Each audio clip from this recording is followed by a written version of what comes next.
Ableton Live comes with a large complement of audio plugins, and while there isn't time to discuss each of them individually, let's talk about how they're organized in Live and some of the special features that you'll encounter.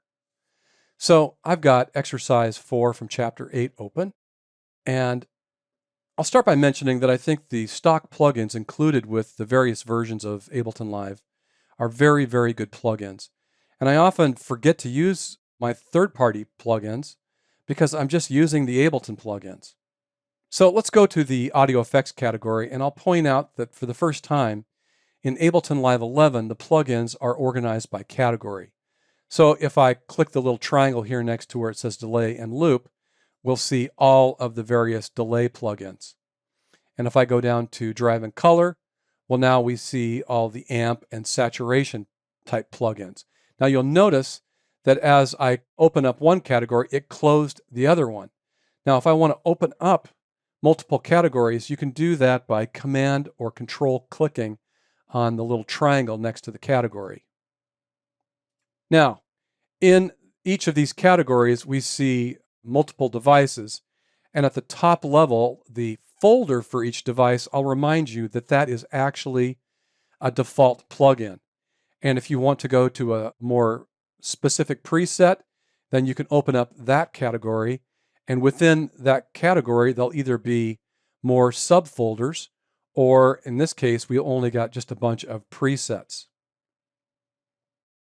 So if we go over to this first MIDI track, I'm going to just double click on the track header.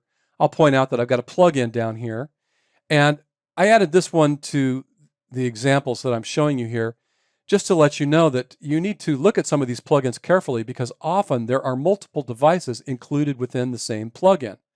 For example, with this delay, we have both a delay over on this side, but then we've got a built-in auto filter that will process only the delayed side of the signal. And that's very, very useful. Now, I'll also talk just a little bit about this delay because it has a number of features that we see on different devices here in Ableton.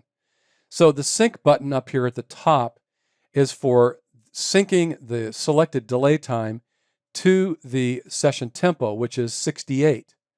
Now, instead of seeing a rhythmic increment like eighth note or 16th note or quarter note, we see these numbers. And these numbers correspond to the number of 16th notes in the delay time. So if it says 2, well, it's 2 16th notes or a delay time of an eighth note in length. And 3 would be a dotted eighth note, and 4 would be a quarter, so on and so forth.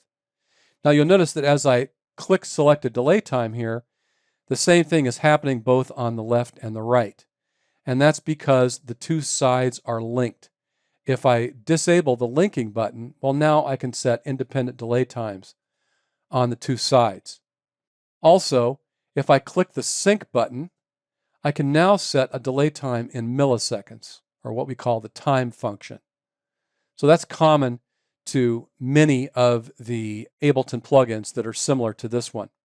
Now, up in the title bar, we see many of the same buttons that we saw when we were talking about virtual instruments. So we have the on-off or activator button, and then over on the right side, we have the hot swap button. And if I click that, that'll take us right into the delay folder and into a subfolder where we can double click and we can exchange that preset for the default preset. Once you get done, you can click the X button or you can hit your Q key, that's the shortcut, to close hot swap mode.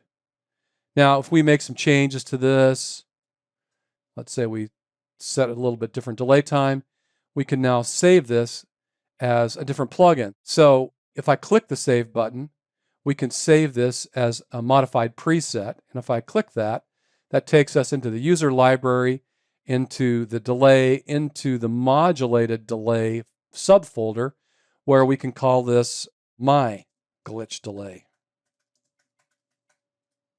Also, you can save a new default preset, and we can do that by right-clicking on the plugin header. And from the contextual menu, you can choose Save as Default Preset. Now, you're going to want to do that with some thought, because if we select this new preset as our default preset, every time you go to the delay folder and you drag the delay folder onto the track to add that as and actually I need to go to my audio effects category and grab it here. If I drag and drop that, well then I would end up with my glitch delay instead of this default delay, which is a much more basic starting point. Let's go over to the EQ8 track and let's talk about some special features that are there. First of all, if you right-click on the plugin header, you'll see we have an option for oversampling. And if you select this, Live will process the signals that are passing through the EQ at twice the sampling rate and will be a much smoother and higher res version. Now, that's going to be at some expense because we're going to be using more CPU power. Also, you might have seen that there is this option for copy A to B. Well, let me talk about what that's in relationship to. So you'll notice that under mode, where it says stereo, we can choose stereo, left, right, or mid-side. 3 different versions of kind of stereo processing. If we leave it on stereo, then whatever we set out here with our EQ options will be processed to both the left and the right side. But if we switch this to L and R, you'll notice that I have a button here for L. So if I do this with L on the green one and then switch over to right, I can do something different there. And similarly, if I go to mid-side, I can then set an EQ for just the portion of the signal that's being panned center versus what's being panned to the sides. And a lot of times this is a very effective thing for kind of pulling or creating a little bit of room for a vocal to sit through. So I might take all my guitar tracks and suck a little bit out here in the center, and then on the sides, maybe put a little bit of emphasis up high, so it helps aid the perception that the guitar signals are really coming from the far left and right versus stuff that's coming down the center.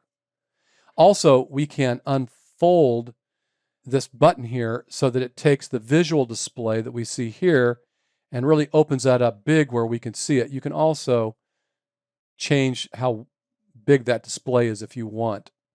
Now with that open, I'll just point out that we also get this nice audition mode. And while we watch the frequencies that are in this display as a clip is playing back, you can actually click one of these bands and it will isolate it so that you can only hear the frequencies in that band. Check it out.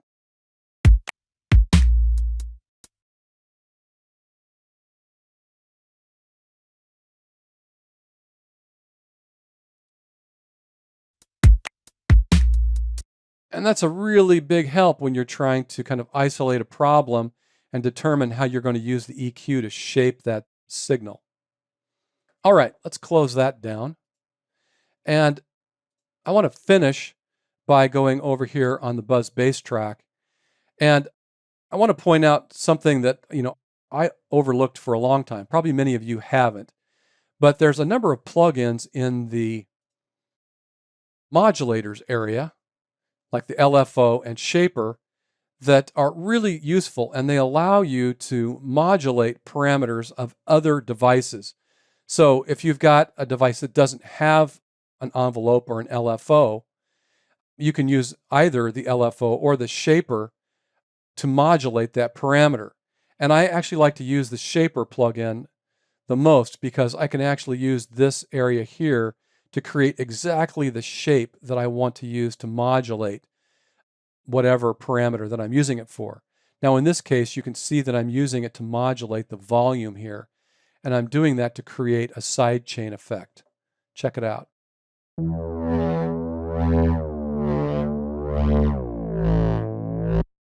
So it's actually turning down the volume on the start of the beat and then swelling up on the end of the beat.